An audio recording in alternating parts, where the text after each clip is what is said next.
After studying this module, you shall be able to know how distortion alters the absorption spectra of the complexes. Also, you will learn about the hole formation in the complexes. You can identify the reasons responsible for the anomalous absorption spectrum of the various complexes. You can also evaluate the reason behind the Jahn-Teller distortion in the complexes. Introduction. The absorption of the UV visible light by the octahedral coordination complexes leads to the transfer of d electrons from the lower T2G level to the upper EG level of the d orbital. This transfer, known as dt transition, is the reason behind the origin of UV visible absorption spectrum of the complexes.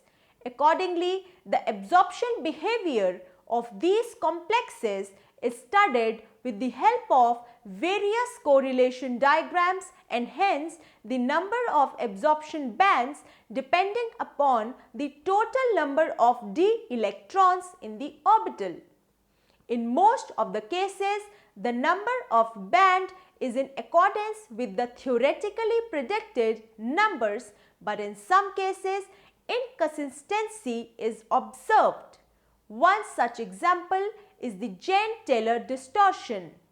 In addition, it has also been observed that in general, tetrahedral complexes are more intensely colored in comparison to the octahedral one.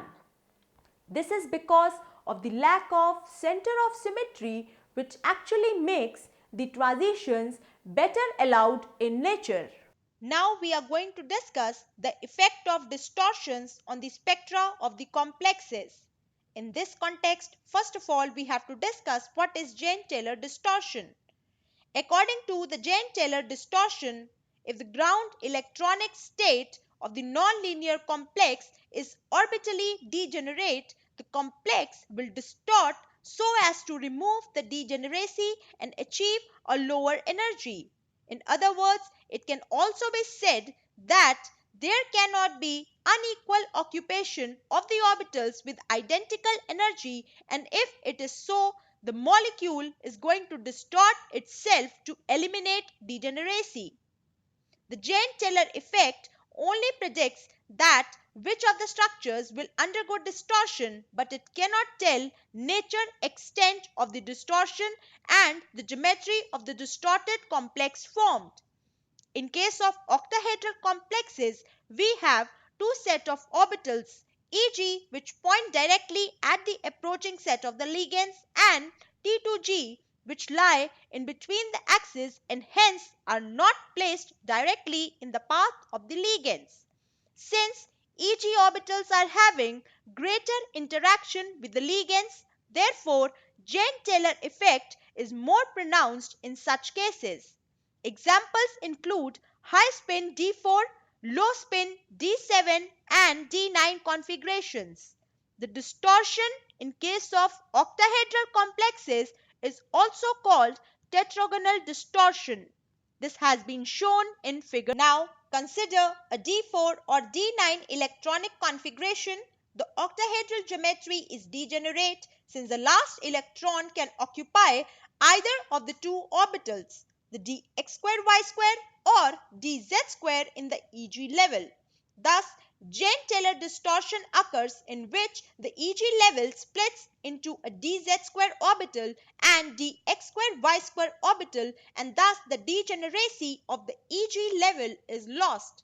As a result, reduction in energy happens or an increase in the CFSE value when the degeneracy is lost by the distortion. The tetragonal distortion may occur either by the elongation of the z-axis and compression of the x and y axis, or by the compression of the z-axis and elongation of the x and y axis. The Jahn-Teller effect cannot say which of these will occur, as it will vary from compound to compound. Both type of distortions are represented in figure. Now consider a D9 case where the last electron has to occupy the Eg set of orbitals lying higher in energy. With the occupation, the electron has a choice to occupy either a dx square y square or a dz square orbital, since both of them are degenerate in terms of energy.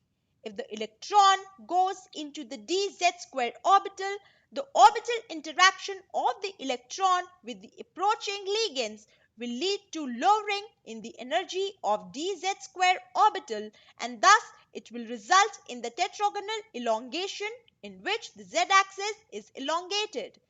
This happens because the presence of an extra electron in the dz square orbital, which repels the incoming ligands along the z-axis to a greater extent in comparison to x and y axis.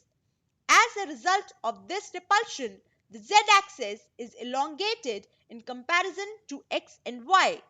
In contrast, if the last electron takes up the x square y square orbital, the orbital interaction will lead to lowering in energy of the dx square y square orbital. The dxy axes are elongated and z-axis will be compressed. Such a distortion is named as tetragonal compression. The T2G orbitals are also affected in the distortion, but since they are lying in between the axes of the incoming ligands, the extent of distortion is less. For a tetragonal elongation case, the orbitals of T2G having Z component will go down in energy, whereas in compression, the components having the X and Y component will be lower in energy. This has been depicted in figure. If the tetragonal distortion is fluxional, that is, the extended axis in the tetragonal distortion changes with time, but the time scale of existence of one fluxional form before it is transformed to another is shorter than the time scale of measurement, they only have an average structure which will be observed. When elongation along each of the axes is equally favorable, as in the case of copper 2 plus complex having H2O as the ligand, where all the ligands are same, then the observed average geometry is the octahedral geometry. This fluxional variation of distortion from one orientation to another is known as dynamic Jahn-Teller effect.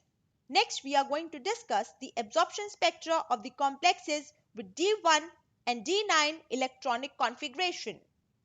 For D1 electronic configuration, the number of electron is 1, and thus the Tanabe-Sugano diagram is quite simple to be drawn and interpret. The configuration can be represented as T2G1 EG0.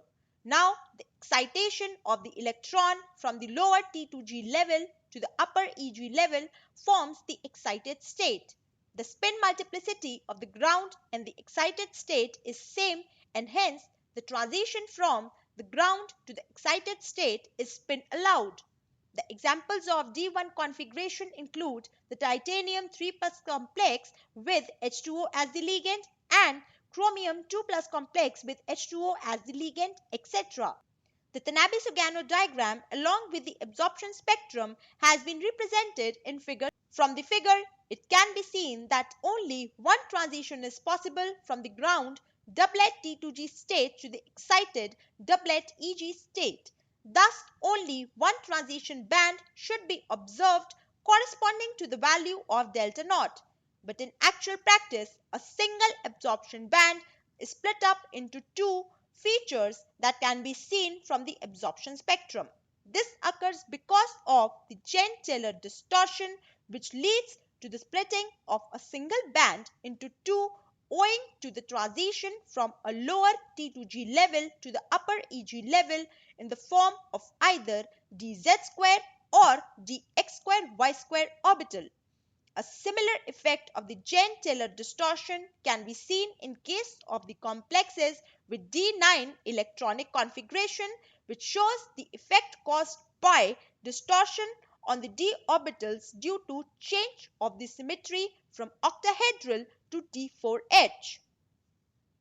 The decrease in symmetry is the result of the splitting of d-orbitals due to their irregular occupancy. The doublet d term for the d9 configuration is split up into two states.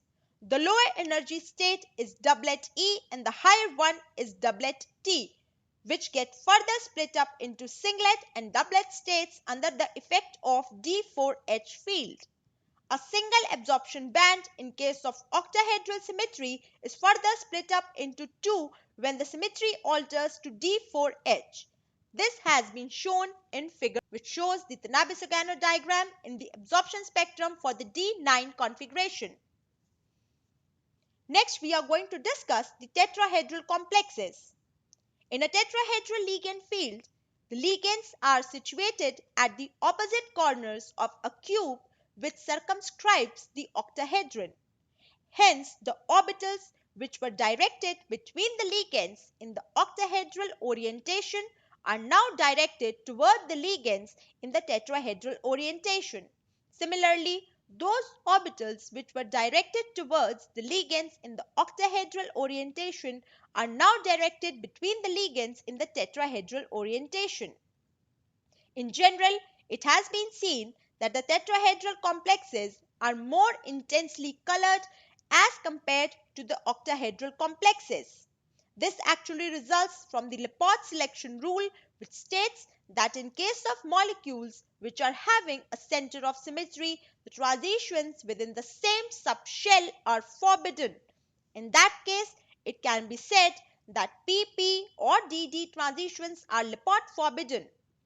For any transition to take place, the change in the value of total orbital angular momentum between the final and the initial state should be delta L should be equal to plus minus 1, where delta L is equal to LF, that is the total angular momentum of the final state, subtracted Li, which is the total angular momentum of the initial state. The transitions which are between the state of same parity are disallowed, which means the d-orbitals which are g-rate in terms of parity or symmetric with respect to the center of inversion cannot have transitions from one d-orbital to the other. Also, p orbitals are ungirate, that is asymmetric with respect to the center of inversion, and thus transitions can take place within d and p orbitals. In very simple words, dd transitions as well as pp transitions are not allowed, whereas d to p and p to d are allowed. In case of tetrahedral complexes, the situation is opposite, since they do not possess center of symmetry and thus the transitions occurring are not from the Laporte forbidden rule. Because of such a fact, these transitions are intense in color in comparison to the octahedral complexes. The d orbitals for such tetrahedral complexes are split in the opposite style in comparison to octahedral one. This has been represented in figure which shows the splitting orbital diagram for octahedral and tetrahedral complexes. Considering the symmetry parameters, it can be concluded that D1 configuration of an octahedral field is analogous to the D9 case of the tetrahedral ligand field. Such a situation is depicted in the figure 6, where D1 electron in octahedral field occupies one of the triply degenerate T2G set, and on the other hand, in the case of D9 tetrahedral field, a hole is occupying the triply degenerate T2G set. In more practical terms, it can be said that for tetrahedral complexes with Dn configuration, the correlation diagrams for the octahedral complexes with D10-n can be used. Hence, for example, we can use a D7 correlation diagram of octahedral case for D3 tetrahedral case. This can be quite useful in predicting the spin allowed energy states with allowed transition in case of tetrahedral complexes. Summary.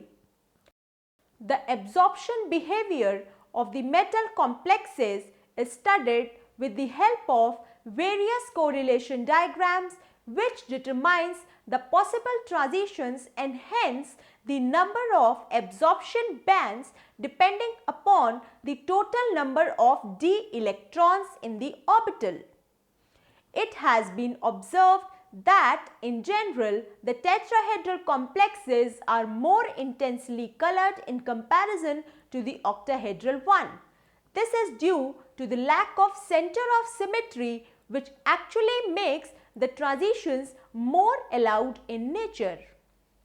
According to the Jahn-Teller distortion, if the ground electronic state of a non-linear complex is orbitally degenerate, the complex is going to distort itself to remove the degeneracy and hence achieve the lower energy.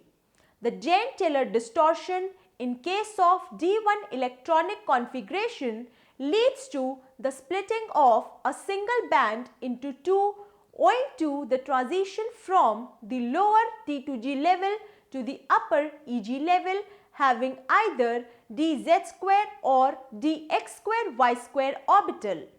In case of D9 complexes, effect is caused by the distortion of the d orbitals due to the change of the symmetry from octahedral to d4h in nature. The decrease in symmetry is the result of the splitting of the d orbitals due to their irregular occupancy. In a tetrahedral field, ligands are sited at opposite corners of a cube which circumscribes the octahedron. Hence, the orbitals which are directed between the ligands in the octahedral orientation are now directed toward the ligands in the tetrahedral orientation. Lippard's selection rule states that in the case of molecules which are having center of symmetry, the transition within the same subshell are forbidden. In that case, it can be said that PP or DD transitions are forbidden.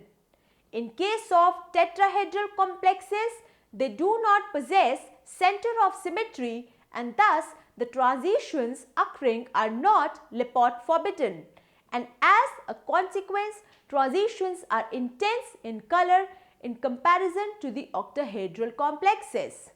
Importantly, for tetrahedral complexes with Dn configuration, the correlation diagrams for the octahedral complexes with D10-n can be used. For example, D1 configuration of the octahedral field is analogous to the D9 case of the tetrahedral field.